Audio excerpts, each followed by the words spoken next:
Welcome students to your online English class. I'm your teacher Amita. I'm here for you. Today in this video, I will continue the chapter The Browning Version.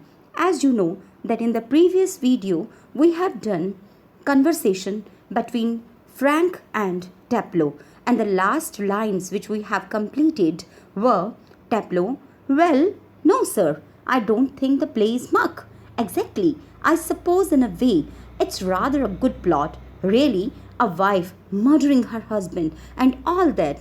I only meant the way it's taught to us. Just a lot of Greek words strung together and 50 lines if you get them wrong. So, dear students, I have taught you up to these lines and now I will teach you next lines of the chapter. Yes, Frank, you sound a little bitter. Taplow, I'm rather, sir. Frank, Captain Hay. Taplow, no, sir. Extra work. Frank, extra work on the last day of school? Taplow, yes, sir. And I might be playing golf. You'd think he would have enough to do anyway himself, considering he was leaving tomorrow for good. But oh no, I missed a day last week when I was ill, so here I am. And look at the weather, sir. Frank, bad luck. Still, there's one comfort. You're pretty well certain to get your remove tomorrow for being a good boy in taking extra work. Taplow, well, I'm not so sure, sir. That would be true of the ordinary masters. All right. They just would not dare not to give a chap a remove after his taking extra work. But those sort of rules don't apply to the Mr. Crocker Harris. I asked him yesterday outright if he would given me a remove. And do you know what he said, sir? Captain N. Yes, dear student, you will find only 2 or 3 words in these lines which are difficult. The first one is captain, to make someone stay in a place, especially in school, as a punishment. Chap, a man who you know and like. So, now I'm going to give you the explanation of these lines, which was a conversation between Mr. Crocker, Mr. Frank, and Taplow, the student. On criticizing the book, Frank tells him that you are sounding a little bit bitter about Mr. Crocker Harris.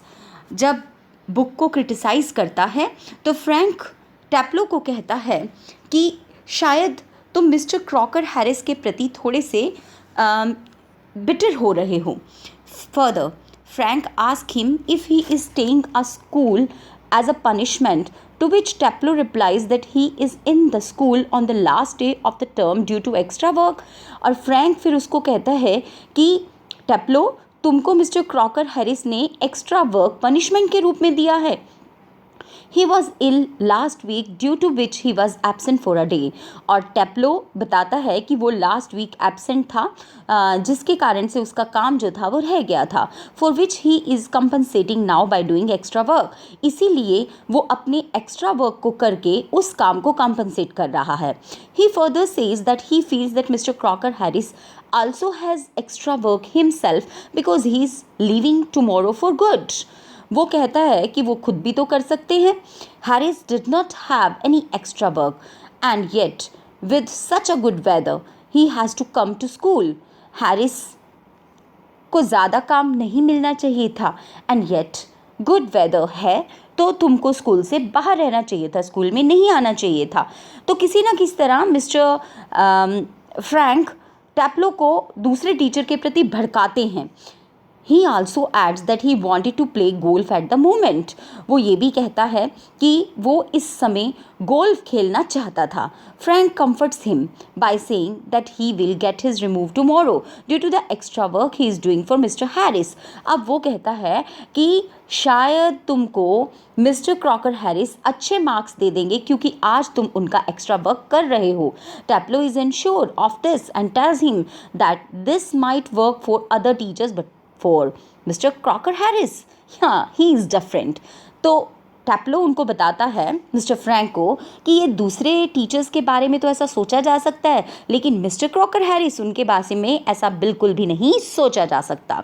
He does not give a student a remove for doing extra work. वो किसी भी बच्चे को कोई extra work के कारण division नहीं देते हैं, वो पक्षपात नहीं करते हैं बिल्कुल भी। Taplow also asked Mr. Harris about his remove, to which the master gave an astonishing answer. Taplow mister Harris के बारे में, क्रॉकर हैरिस के बारे में ये सारी बात बताता है और मिस्टर फ्रैंक उसकी बात को सुनकर एकदम से हैरान हो जाते हैं। Frank, no, what? Taplow, imitating a very gentle, rather throaty voice. My dear Taplow, I have given you exactly what you deserve, no less, and certainly no more. Do you know, sir, I think he may have marked me down rather than up for taking extra work. I mean, the man's hardly human. He breaks off quickly. Sorry, sir, have I gone too far? तो आप देख रहे हैं कि किस तरह से टैप्लो अपने टीचर को इमिटेट करता हुआ मिस्टर फ्रैंक के सामने नकल उतारता है और वो कहता है कि किस तरह से सर मुझे कहते हैं माय डियर टैप्लो, तुम्हें मैंने वही दिया है एग्जैक्टली जो तुम डिज़र्व करते हो, ना कम ना ज़्यादा। तुम जानते हो कि मैंने तुम्हें डाउन नहीं किया, अप ही किया है।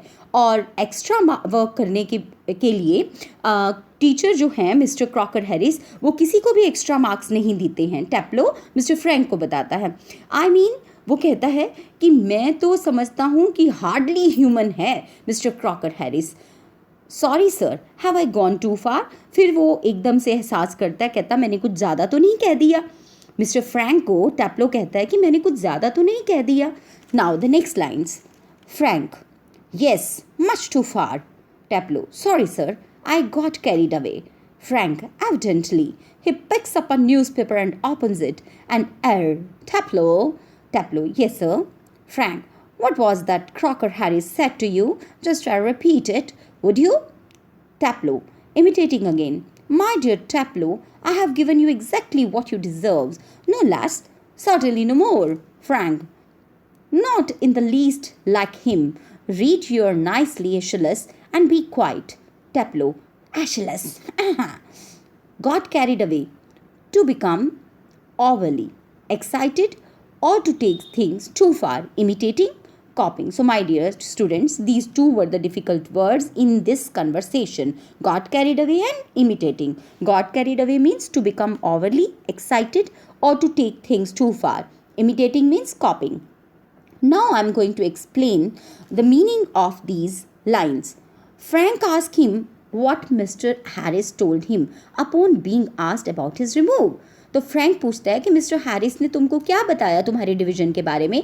जैसे एक टीचर दूसरे टीचर के मज़े लेता है, उसके बारे में कुछ जानना चाहता है, बच्चों के दिल से निकालना चाहता है, ऐसे ही mister Frank mister Crocker Harris के बारे में भी उससे जानना चाहते हैं। टैप्लो इमिटेट करता हुआ कहता है कि mister Crocker Harris and told him exactly what his master answered him. जो उसके टीचर उसको बताते हैं एग्जैक्टली वैसी ही इमिटेशन करके टैप्लो मिस्टर फ्रैंक को मिस्टर क्रॉकर हैरिस के बारे में बताता है। Mister Harris told him that he will get what he deserves, nothing less and nothing more. अब मिस्टर हैरिस को जो कहते हैं वो मिस्टर फ्रैंक को टैप्लो बताता है और कहता है कि मैं जो डिज़र्व करता हूँ, मिस्टर क्रॉकर हैरिस कहते हैं कि मुझे वही मिलेगा, ना कम ना ज़्यादा।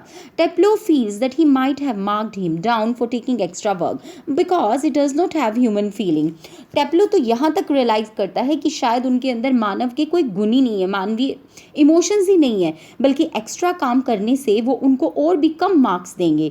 Then realises that he said too much, therefore he apologises to Frank. Frank asked him to repeat what he just said about Mr. Harris and he starts imitating him again.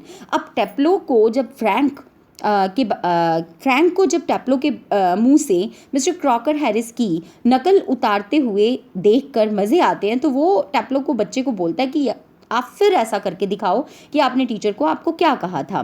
Frank tells him that his imitation is not close to mister Crocker Harris way of saying things and he told him to read his book. तो Frank उसको कहता है कि तुम्हारी imitation mister Harris के बिल्कुल close तो नहीं है, चलो तुम अपनी बुक पढ़ लो। So this was the description of these conversation lines. Now I am going to read the next lines. Frank, look, what time did Mr. Crocker Harris tell you to be here? Frank पूछता है कि टैप्लो तुम्हें यहाँ पे कितने बजे बुलाया था मिस्टर क्रॉकर हैरिस ने? टैप्लो कहता है 6:30 सर, 6:30 बजे. Frank, well he is 10 minutes late. देखो वो 10 मिनट लेट हो गया है. Why don't you cut? तुम चले क्यों नहीं जाते? You could still play golf before lockup. तुम जाओ और गोल्फ खेल लो. टैप्लो रियली शॉक्ड. टैप्लो तो शॉक हो जाता है. Oh no, I could not cut the Crocker Mr. Crocker Harris. I should think it's ever been done in the whole time has been here. God know what would happen if I did. He would probably follow me home or something. तो टैप्लो कहता है कि मैं कभी भी ऐसा नहीं कर सकता कि मिस्टर क्रॉकर हैरिस यहाँ आए और मैं यहाँ से पहले ही चला जाऊँ. शायद वो कहीं मेरे को फॉलो करते हुए मेरे घर ही ना पहुँच जाएं. फ्रैंक कहता है I must admit I envy him the effect he seems to have on you boys in the foam. अब फ्रैंक जो है वो कहता है कि शायद मुझे जेलसी होती है कि कितना प्रभाव है मिस्टर हैरिस का इन बच्चों के ऊपर. You all seem scared to death of him. तुम सब उनसे कितना डरते हो. What does he do? Beat you all or something? वो पूछता है, उसके अंदर से निकालना चाहता है कि वो तुमसे क्या करता है, तुमको मारता है या कुछ और करता है. तो टेप्लो कहता है good Lord no, has not a sadist like one or two of the other. तो टेप्लो कहता है ना ना बिल्कुल नहीं, वो कोई सैडिस्ट नहीं है, उसने कभी किसी को नहीं मारा बाकी टीचर्स की तरह. Frank, I beg you pardon. वो कहता है ओहो, आई बेग यू पार्डन. टेप्लो कहता है a sadist sir is one who gets pleasure out of giving pain. तो सैडिस्ट तो वो होता है ना जो दूसरों को दर्द देकर और खुद प्लेजर, खुद हैप्पीनेस महसूस करे. Frank, indeed, but I think you went on to say that some other masters. So these were the lines of the conversation between Teplo and Frank. Now I'm going to tell you the meanings of the difficult word. Cut means stop doing something undesirable. Envy, jealousy.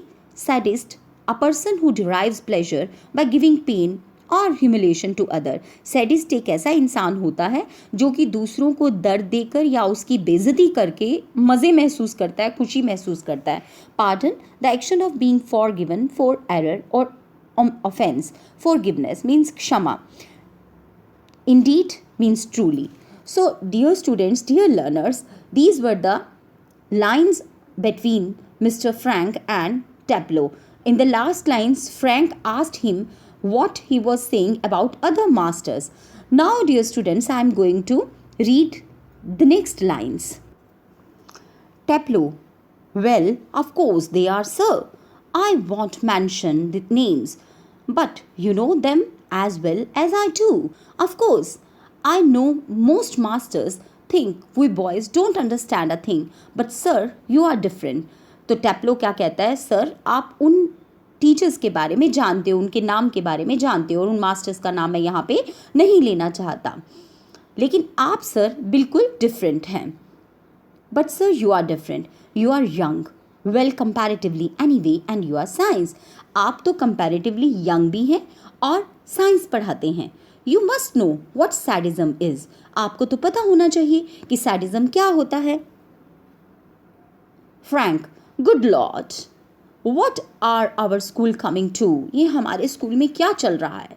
Tableau, anyway, the croc is not a sadist. ठीक है, Crocker Harris sadist नहीं है. That's what I'm saying. यही मैं कह रहा हूँ. He would be so frightening if he were, because at least it would show he had some feeling. उनके अंदर कुछ फीलिंग तो होती, but he has not. लेकिन उनके अंदर नहीं है.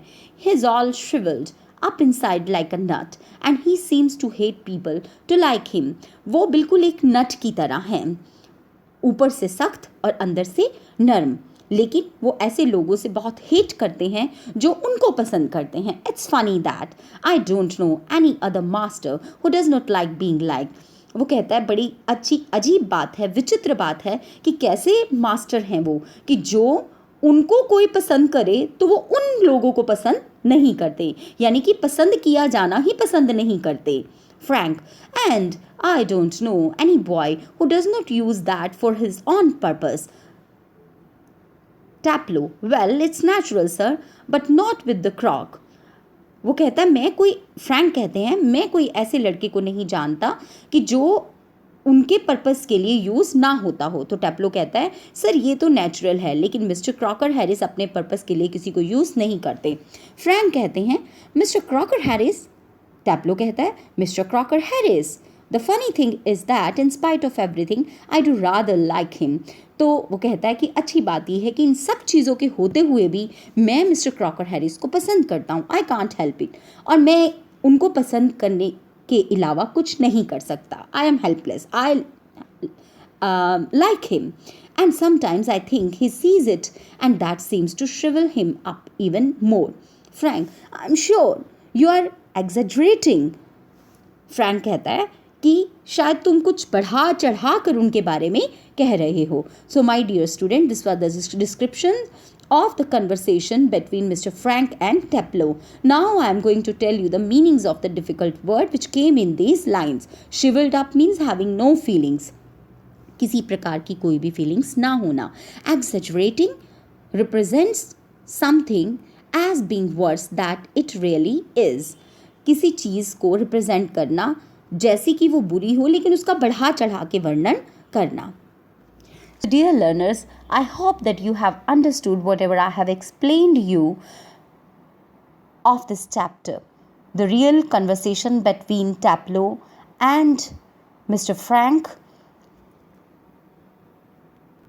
Watch this video again and again and try to understand the chapter. And please keep your book in your hands. Read simultaneously from your original book.